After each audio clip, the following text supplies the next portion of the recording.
There may be no doubt that Iran is apparently giving the United States, US a tougher time at the Strait of Hormuz, holding strong that none of its enemies and their allies will sail their ship through the Strait of Hormuz, an action that has since made the US President Donald Trump to make contradictory statements after the US Army obviously failed in its intimidating military campaign and destruction of the Iran naval base, airport control tower, helicopter hangars, naval mine storage, missile bunkers and anti-aircraft and ballistic missiles defense system, with a threat to destroy the oil lifeline of Iran at the Karg Island if Iran continued to block ships from sailing through the Strait of Hormuz. But yet, as at the time of filing in this report today, Iran remains deviant to US threat, with close watchers saying, Iran may not fight a traditional normal naval war with the US Marines who are currently on a high-speed traveling from their base in Japan to the Strait of Hormuz,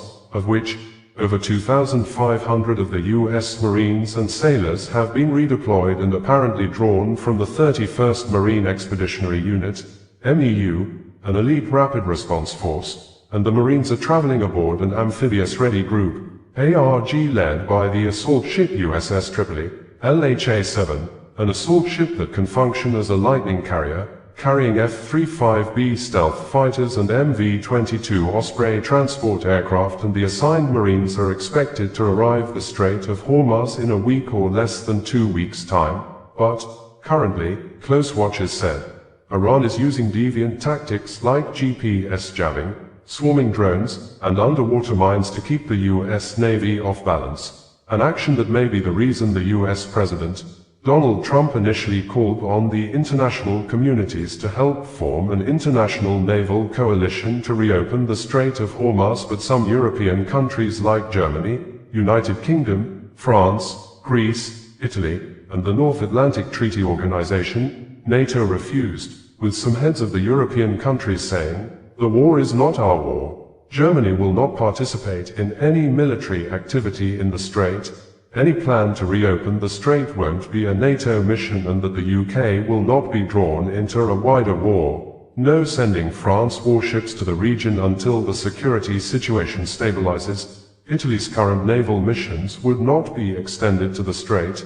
No Greece military engagement in the waterway." Following this, President Donald Trump, in a nationwide media chat on Monday, said, "US don't need them. We don't need anybody. We are the strongest nation in the world. We have the strongest military by far in the world. We don't need them, but it is interesting, in some cases, not because we need them, because I want to find out how they react. We have been protecting these countries for years with NATO, because NATO is us. You can ask Putin, Russia President Vladimir Putin. Putin fears us. He doesn't fear them. He has no fear of Europe whatsoever." Meanwhile, Iran's stronghold on the Strait of Hormuz has made energy prices to go higher. Brent crude has surged to over $105 per barrel, a 40% increase since the start of the war on February 28. There may be no doubt that the year 2026 may not be a year of good record for some men and women of the armed forces of Nigeria. AFN, as multiple reports and official statements have confirmed that some numbers of Nigeria soldiers have been killed by Islamic State of West Africa Province, ISWAP, since the beginning of this year. Thus, the multiple reports suggest more than 180 Nigeria soldiers may have been killed in just 73 days into this new year 2026, which further indicated that an average of 2 to 3 soldiers are being killed daily in Nigeria by the ISWAP terrorists, who appeared to have increased the daily offensive attacks on Nigeria soldiers since the US-Israel joint war against Iran began on February 28, 2026. Although some close watchers accused the Nigeria military of always downplaying or reporting a very lower numbers of troops casualties, but the Nigeria Minister of Defense, General Christopher Musa, stated and confirmed during the week after security chiefs held a meeting with President Bola Ahmed Tinubu at the presidential villa in Abuja that a lot of Nigeria soldiers has been lost. But he insisted that, contrary to some reports by the media, the terrorists and bandits are taking more casualties, specifically stating, "Their commanders are being killed every day. We are sure of victory. and some reports also suggest that the ISWAP terrorists are increasingly using armed drones for asymmetric warfare and high-end tech like night vision in recent attacks on military bases in Nigeria, with some foreigners joining the Nigeria ISWAP fighters to launch a Ramadan campaign that saw ISWAP overrunning some military bases in Konduga, Mainik, Jacana, and Marte areas of Borno State, with local media reports stating approximately 40 soldiers were killed, while ISWAP in a press release claimed to have killed 16 in the initial assault and another 20 in a subsequent suicide bombing. On March 4, 2026, at least 14 soldiers were reportedly killed during attacks on military bases in Ngosh and other parts of Borno State between February 15 and 18, 2026. Multiple reports confirmed 8 soldiers were killed and 23 injured at a base in Crosskawa in the Kakawa local government area of Borno State. Another 6 soldiers were reportedly killed in Bu local government area. Earlier in January 2026, at least 20 soldiers were killed in an attack on a remote base in Malam Fatori, and 8 others were killed in a separate ambush earlier in the month.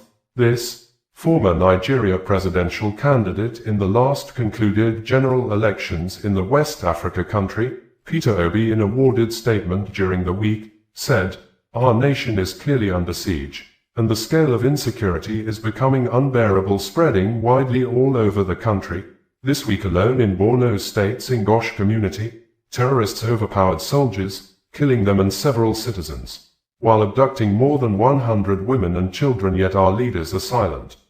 Nigerian Army in press release signed and made available on March 14, 2026 by Lieutenant Colonel Sani Uba, the Media Information Officer of Joint Task Force in the Northeast, code-named Operation Haddon Kai. Israeli Prime Minister Benjamin Netanyahu has said that the State of Israel has a lot of organized plans of what yet to be done in Iran, specifically saying, "Regarding what we will do next in Iran, we have an organized plan with many surprises to destabilize the regime and enable change. We have many more targets, and I will not detail them here."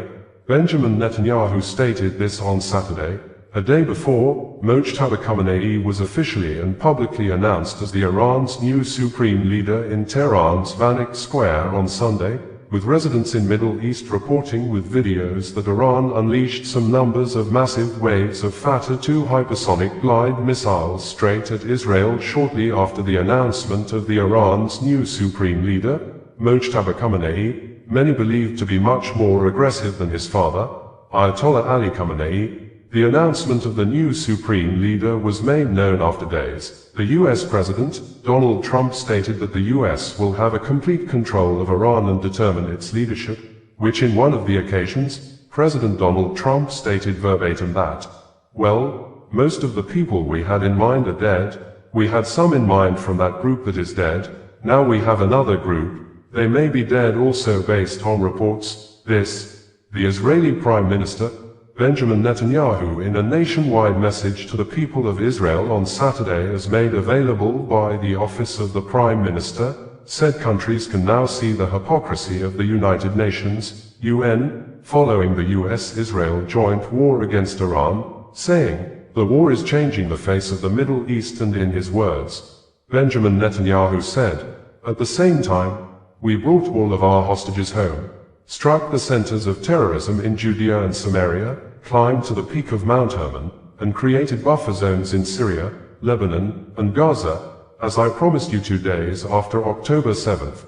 We are changing the face of the Middle East, but we didn't just change the Middle East. First and foremost, we changed ourselves, because after the great disaster of October 7th, I decided to lead a polar shift, powerful actions one after another, proactive and surprising actions, actions that dramatically change the balance of power between us and our enemies. The countries around us see the hypocrisy of the UN, which condemned us without reason in our just war against Iran's murderous proxies in Gaza. Yet that same UN did nothing in the face of the mass slaughter in Iran. These countries, which were attacked by Iran, see the weakness and feebleness of leaders in the West who simply abandoned them. While Khamenei and his murderers slaughtered tens of thousands of Iranian citizens, where was the UN? Where were many countries in the West? And where was the international media that constantly condemns us with fake news? They were nowhere, they simply vanished. Together we rose from the terrible massacre of October 7th, together we repelled our enemies step by step in the war of redemption, and we struck them hip and thigh, in Gaza, Sinwar and his murderers, in Lebanon, Nasrallah and his terrorists, in Syria, we brought about the fall of the bloody regime. Iran on Sunday officially named and announced Mojtaba Khamenei as the country's new supreme leader following the killing of his father Ayatollah Ali Khamenei in US. ISWAP, bringing you the news in a more digital way.